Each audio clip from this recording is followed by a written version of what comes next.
Boa noite, povo de Deus. Boa noite. Que a graça e a paz do nosso Senhor Jesus alcance hoje o meu e o seu coração. Amém? É tão bom começarmos essa semana reunidos na presença do nosso Deus. E eu sou muito grata a Deus pelo privilégio de estar aqui com os irmãos e de mais uma vez ser um instrumento nas mãos de Deus. Agradeço também ao irmão Silas pelo convite, que Deus venha abençoar-nos grandemente com a mensagem que Ele tem para nós nesta noite. Amém? Queridos, antes de abrirmos a palavra de Deus, eu gostaria de convidar você a novamente orarmos, pedindo a iluminação do Espírito Santo. Então, como você está, curva a sua fronte, vamos falar com Deus. Querido Pai, Deus Todo-Poderoso, Santo, Santo, Santo Tu és. Estamos aqui reunidos, Senhor, em Tua presença, porque nós queremos verdadeiramente ouvir a Tua voz. Te pedimos, Senhor, venha falar ao coração dos Teus filhos, que a Tua palavra como espada venha alcançar o nosso coração, venha discernir todos os pensamentos e propósitos da nossa alma, e que essa palavra venha nos transformar, para que possamos sair daqui nessa noite preenchidos pelo Teu poder. Usa-me, Pai, como instrumento em Tuas mãos. Abençoe os que aqui estão e aqueles que ainda chegarão. É o que te pedimos em nome de Jesus. Amém. Amém. Queridos, hoje eu gostaria de compartilhar com vocês um pouco do que está sendo o próprio tema trimestral das nossas lições. Eu não sei vocês, mas eu aprendo muito quando eu estou estudando a lição da escola sabatina. Já ouvi, inclusive, o seguinte comentário, que quando você estuda a lição por 5 anos seguidos, 4 anos, 5 anos seguidos, é como se você tivesse um curso de teologia, porque ali nós aprendemos muito. E, como na lição de jovens, a lição de adultos também, nós estamos falando um pouco sobre o Êxodo. E é nesse livro que eu gostaria que você abrisse. Abra sua Bíblia no livro de Êxodo. Nós vamos estudar um pouco sobre o capítulo 3 e o capítulo 4. Eu tenho certeza que ao longo da semana você vai se aprofundar mais nesse tema. Mas eu gostaria de até aqui trazer as considerações que eu tenho aprendido, não só com essa lição, mas em algum tempo de estudo desse livro tão importante. Queridos, Êxodo significa saída, partida. Para mim significa também recomeço. O Êxodo narra histórias verídicas e extraordinárias do agir de Deus na vida do seu povo. Mas de modo especial, começa falando sobre o próprio Moisés. E a história de Moisés tem um paralelo muito grande com a própria história de Jesus. Moisés foi o tipo de Cristo, porque a semelhança de Jesus, ele foi perseguido ali nos seus primeiros anos de vida. Ele teve que ser escondido, porque o mandato ali de uma autoridade queria matá-lo. A semelhança de Jesus, Moisés também, ele já nasceu com o propósito de salvar, libertar a nação de Israel.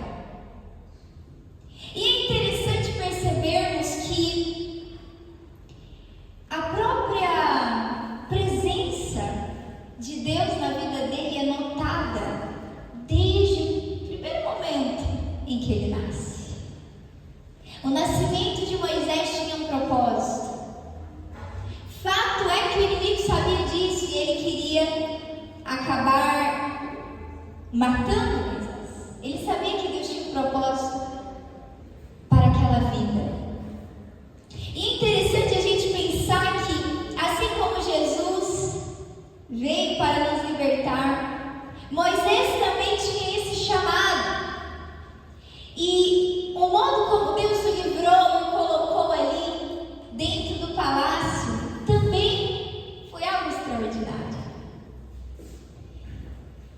E nós percebemos que a infância de Moisés, seus primeiros anos de vida com sua mãe, foi fundamental para a sua caminhada. E aqui no capítulo 1 e no capítulo 2 narra sobre como Deus guardou a vida de Moisés, mas como em algum momento Moisés deixou de agir pelo Espírito Santo e começou a agir por si mesmo. De forma precipitada, ele acaba matando ali o egípcio que estava de alguma maneira tratando mal aquele que fazia parte do seu povo. E então perceberam o que havia acontecido, e no outro dia, ao saber que ele havia sido descoberto, ele foge. Para quem vê até aqui, a gente pensa que a história de Moisés então chegou ao seu fim. Mas ali, no capítulo 3, nos diz que Moisés, estando ali já em Midian, já tendo a sua família, já tendo a sua casa, ele se tornara pastor de ovelhas.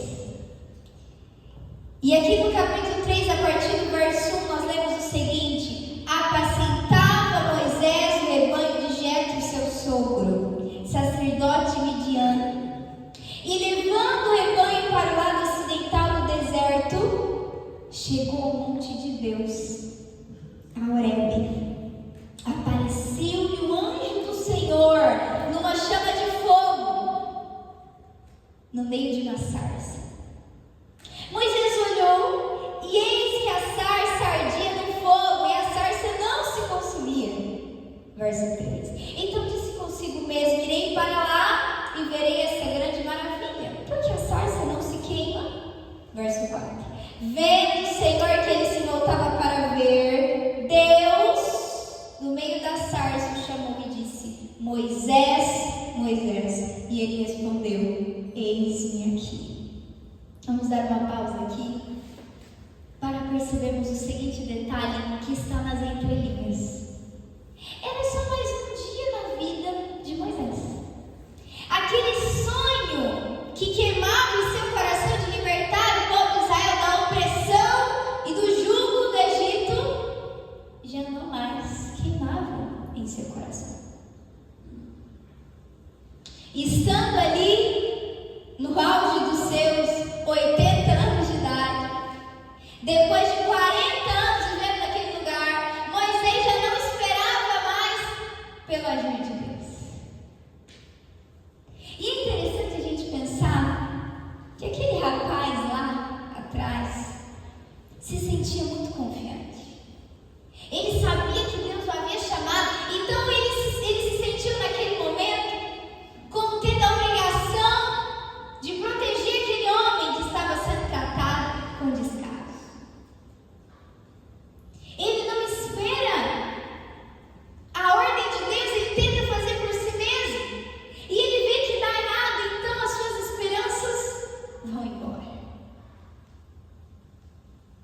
Mas o que ele não imaginava é que a escola do Egito não poderia capacitá-lo, mas a escola do deserto é que iria capacitar. Quando ele deixou de agir de forma impetuosa, de forma precipitada, quando ele finalmente cumpriu ali a missão que Deus confiara a ele, de ser um simples pastor de ovelhas, Deus então percebe: Moisés está pronto. Muitas vezes nós também queremos agir da nossa forma. Queremos cumprir a missão do nosso jeito. Queremos com as nossas próprias mãos resolver os problemas uns dos outros. Muitas vezes, a semelhança de Moisés, temos também essa impetuosidade. Temos essa pressa para que Deus faça aquilo que achamos que Ele deve fazer na hora que queremos que Ele faça. E assim nos decepcionamos. Assim acabamos por ver as consequências das nossas ações e queremos esconder aquilo ali. Não queremos que as pessoas vejam as nossas falhas, os nossos erros. Mas fato é, queridos, que enquanto não deixarmos Deus nos moldar na escola do deserto, quebrando o nosso orgulho e nos transformando, nós nunca poderemos cumprir a missão como Ele deseja. Certamente Deus tem também um plano para a nossa vida, como tinha para a vida de Moisés. Mas nós precisamos seguir o plano dele e não o nosso. Mas sabe o que me impressiona nessa história? É que mesmo Moisés saindo da rota que Deus havia planejado, Deus tem um plano até mesmo para quem sai do plano. Já parou para pensar? Há várias histórias da Bíblia, como a própria história de Jonas, que nos mostra isso. O plano de Deus era esse, mas eles acabaram agindo da forma que não deveriam, mas Deus de outra maneira os resgatou e eles puderam cumprir a missão. Nós vemos então a misericórdia de Deus, queridos irmãos, porque mesmo se nós temos agido dessa forma até aqui, Deus pode e Ele quer traçar um novo plano para nós. Pois Deus é o Deus dos recomeços. E o livro do Êxodo nos mostra isso.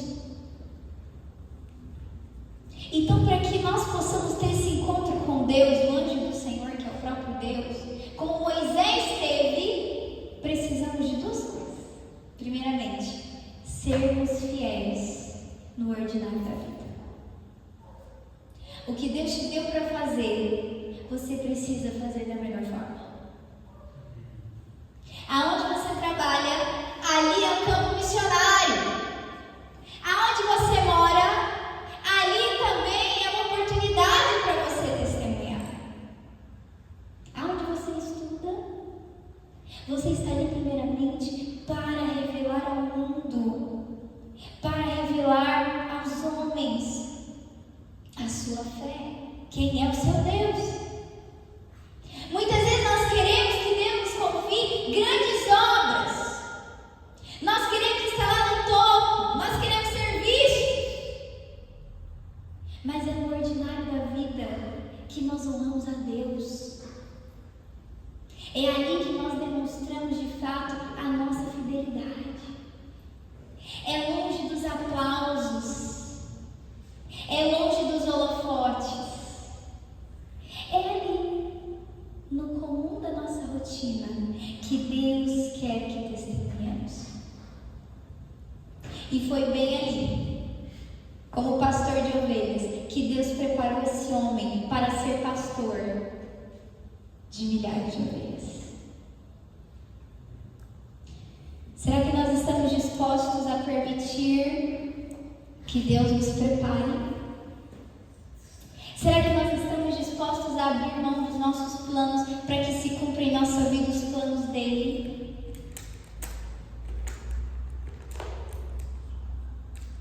Quando somos fiéis a Deus, Deus nos confia algo maior. Segunda lição importante que nós aprendemos até aqui, e essa lição, ela se encontra no próximo versículo, no versículo 5. Deus continuou a lhe dizer: não te chegues para cá, tira as sandálias dos pés, porque o lugar em que estás é terra santa. Não basta apenas ouvirmos a voz de Deus, reconhecermos que Ele está falando conosco. Precisamos reconhecer também a sua santidade. Não é de qualquer forma que nós devemos buscar a presença de Deus. Precisamos deixar de lado as sandálias, tirar as sandálias. A casa de Deus não é um lugar comum. Não devemos transformar o que é santo em algo profano. Aqueles que servem na casa de Deus, aqueles que estão aqui à frente, aqueles que são líderes da casa do Senhor, precisam tirar as sandálias. Precisam ter em vista a reverência. Porque diante desse Deus tão poderoso, tão grandioso, todos os seres celestiais exclamam: Santo, Santo, Santo. Esse lugar é santo. E eu preciso deixar lá fora as minhas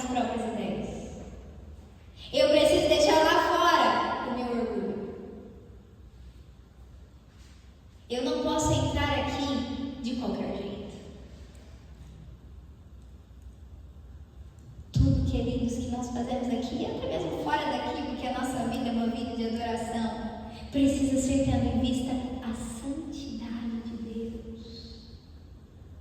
Isso aqui não é um clube de encontrar amigos. Isso aqui é a casa do Senhor. É o templo de Deus. Portanto, aqui nós precisamos estar em reverência. E o quanto nós temos perdido essa reverência. O quanto as nossas igrejas estão se tornando cada vez mais lugares comuns. Com a tentativa de inovar, nós temos perdido a própria aparência de igreja. Às vezes parece mais um show. Às vezes os que vêm à frente parece mais que estão aqui para realizar performances. Ou simplesmente para receberem aplausos. Mas o Senhor diz para nós, como disse para Moisés: tirai as vossas sandálias. Verso 6, disse mais: eu sou o Deus de teu pai, o Deus de Abraão, o Deus de Isaac, o Deus de Jacó. E qual foi a reação de Moisés? Aí diz que Moisés escondeu o rosto, porque temeu olhar para Deus. Isso me lembra o episódio em que Isaías, estando ali no templo da casa de Deus, contempla Deus ali no céu, rodeado de anjos, serafins e querubins. Ao ver, presenciar aquela cena em visão, dos anjos clamando santo, santo, santo, ele também se humilha. Ele se reconhece homem impuro. Ele percebe a sua pequenez diante da grandeza de Deus. Queridos, antes de Deus nos enviar para cumprir a missão, Ele quer primeiro ver em nós o espírito de consagração.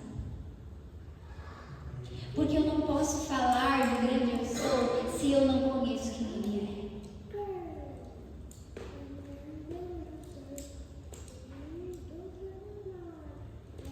Deus se revela a nós. E quando nós temos a mínima compreensão da sua grandeza e santidade, nós somos levados a nos humilhar. Moisés se escondeu. Ele sentiu vergonha. Porque há um grande contraste entre a pureza de Deus e a impureza do nosso coração.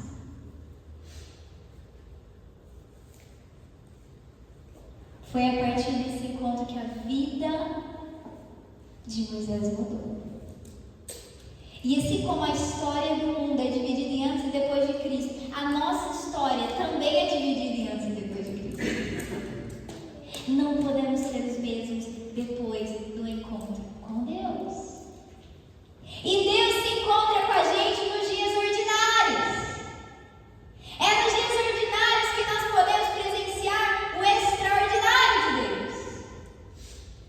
E Ele nem sempre vai se apresentar como nós achamos, como nós esperamos. Mas quando Ele se manifesta, quando Ele se revela, precisamos reconhecer as propostas. E Deus então faz o chamado a Ele. E Deus diz: vi a aflição do meu povo, ouvi o seu clamor, conheço-lhe o sofrimento. Eu não sei se você percebe um outro paralelo do ministério de Moisés com o ministério de Jesus. Entre José e Moisés houve ali um período muito grande de silêncio da parte de Deus.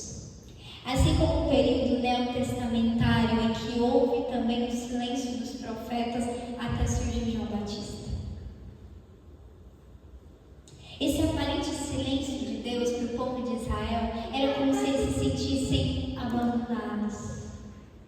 Era como se Deus não ouvisse, é como se Deus não visse o seu sofrimento. Mas aqui o Senhor diz para Moisés: ei Moisés, eu tenho visto o povo de Israel, eu conheço-lhe o sofrimento.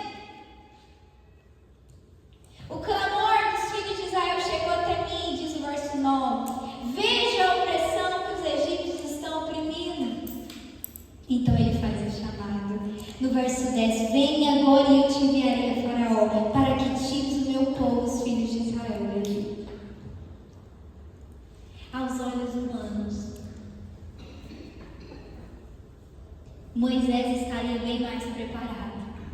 enquanto estava recebendo a educação egípcia. Afinal, humanamente falando, era a melhor educação. Mas agora, depois de 40 anos longe do Egito, depois de 40 anos sem se familiarizar com a cultura de lá, a língua de lá, o idioma, Deus o chama para voltar? Parece algo absurdo. Moisés se vê impotente para tal ato. Moisés, de forma temerosa, começa a fazer objeções. A primeira objeção, verso 11 e 12. Quem sou eu? Senhor, quem sou eu? Não me conhece. E há uma resposta divina para essa objeção. Deus diz: eu serei contigo. Ou seja, Moisés, não importa quem você é, importa quem está com você. E muitas vezes Deus nos chama para vir aqui na frente, ou talvez para ficar lá na recepção, ou para desenvolver os nossos dons, os ministérios da igreja.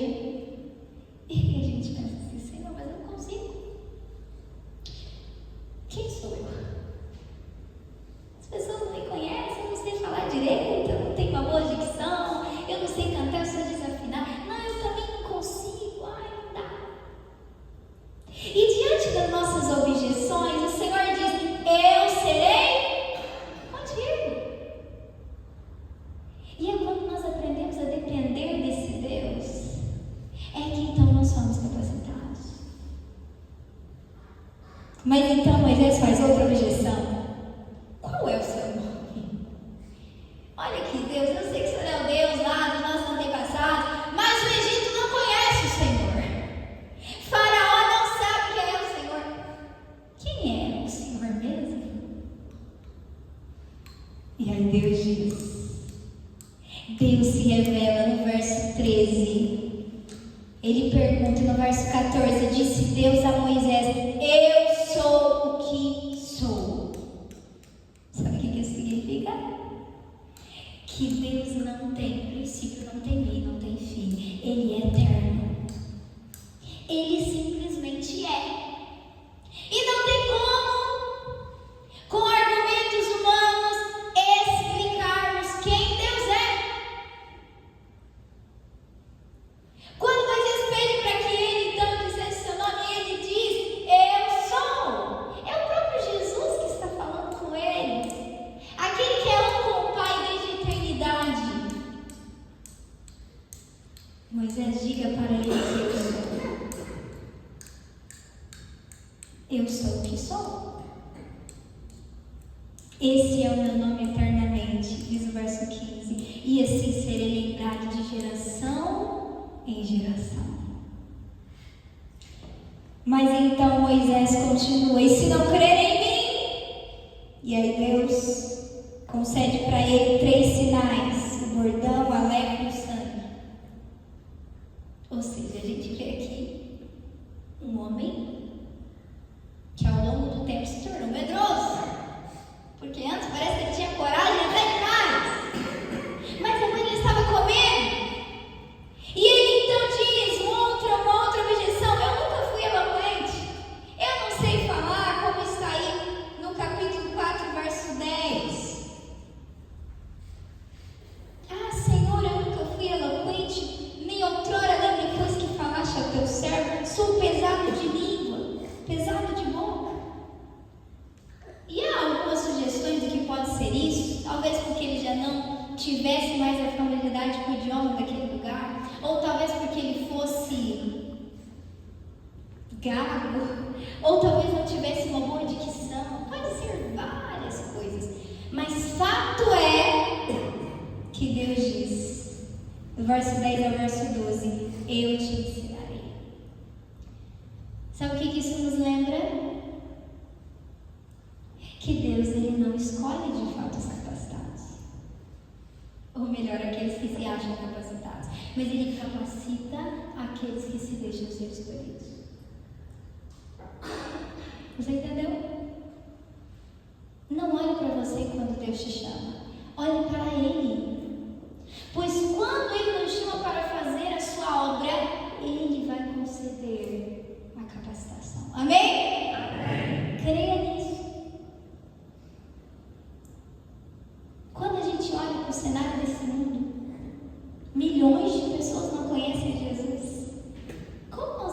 chegar a elas.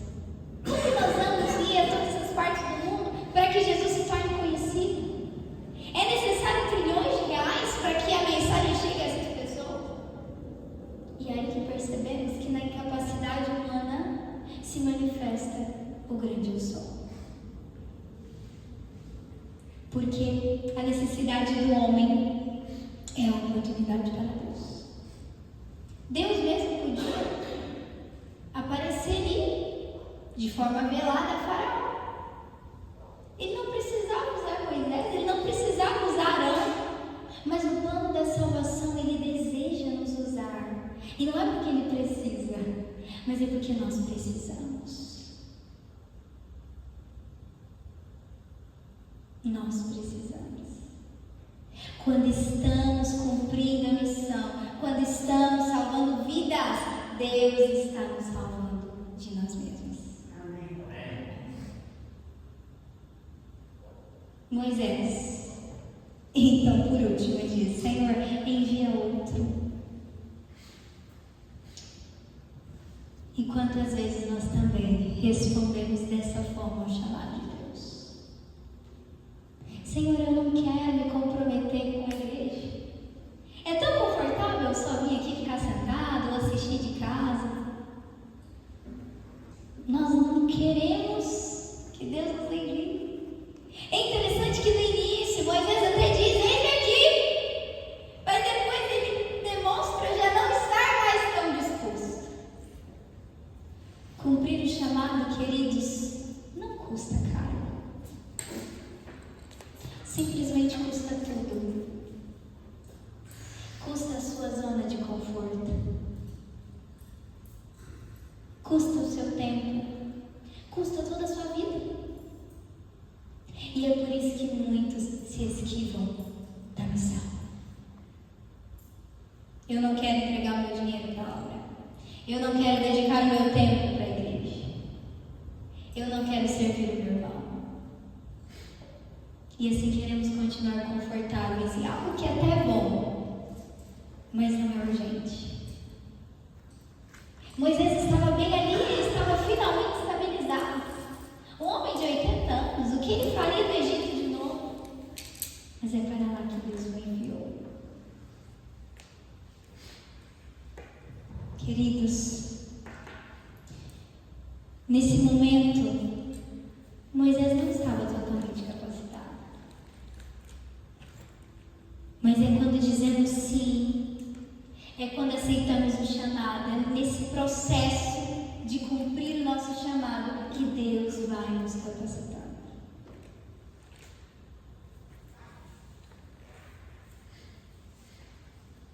Queridos, o que tem nos impedido de dizer eis-me aqui?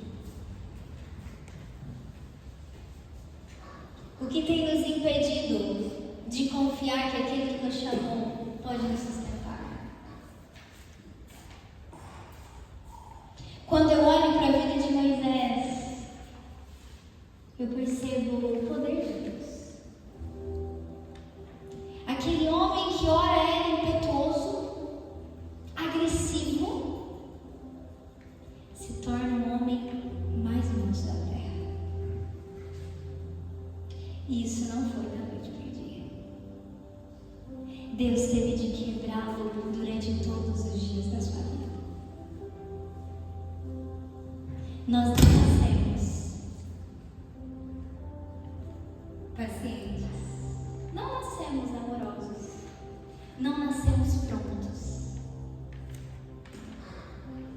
Mas quando nascemos de novo em Cristo, começa então essa caminhada de quedas, de erguimentos, de construção. E sabe quem é o autor de tudo isso? Não somos nós e nossas boas obras, mas é o próprio Deus. Perceba como Moisés era no início, lá no Egito, e como ele se tornou depois de 40 anos estudando na escola de Cristo. Mas Deus não parou. Os 40 anos do deserto com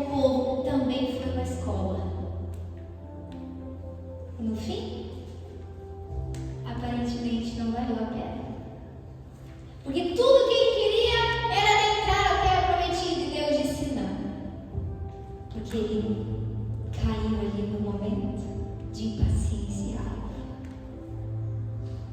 E talvez a gente olhe para essa história e pense, se nós não soubéssemos o final, que Deus mal. Será que Deus não viu que ele deu uma melhorada? Na verdade, melhorou muito, só foi uma queda ali. Por que Deus impediu ele de realizar esse sonho? Mas Deus tinha algo maior. Moisés hoje está lá, bem pertinho de Jesus. Foi levado ao céu. Sabe o que isso significa? Que na escola de Cristo nós somos capacitados para cumprir a nossa missão aqui, para combater o bom combate, para guardar a fé. Tenha certeza que renunciar o pecado, renunciar as nossas vontades aqui, valerá a pena, tendo em vista a recompensa eterna.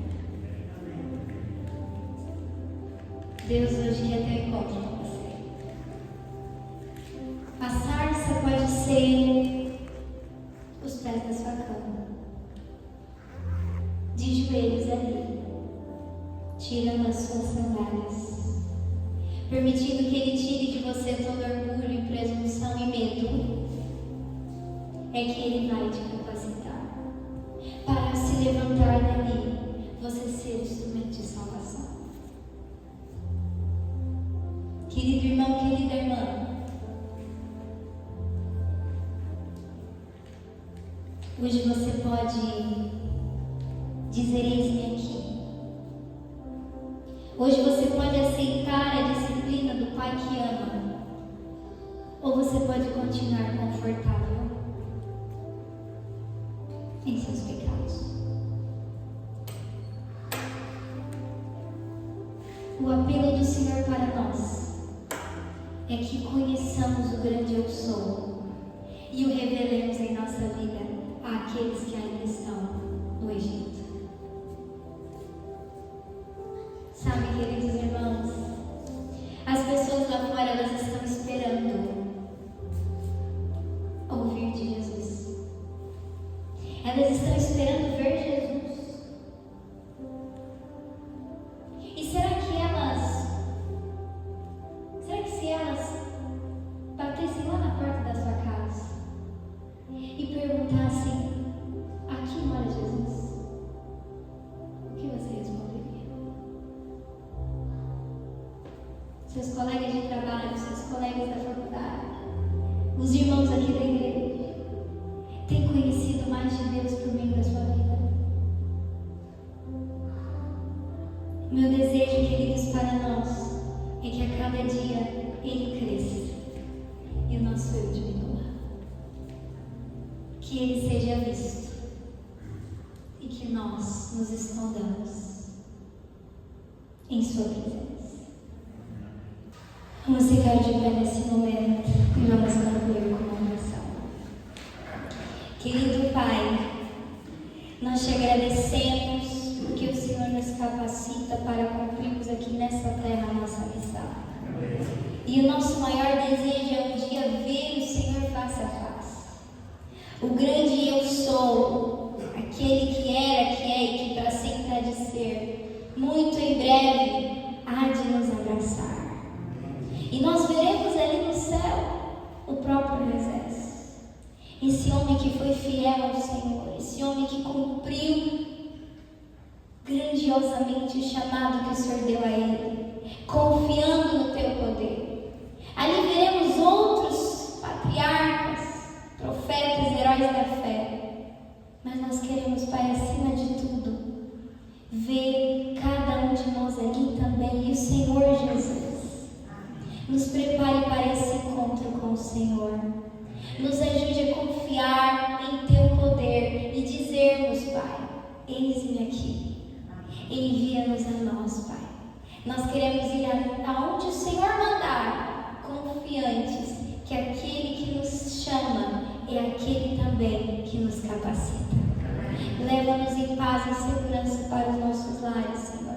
É o que oramos e te pedimos em nome de Jesus. Amém. Que Deus nos abençoe e que tenhamos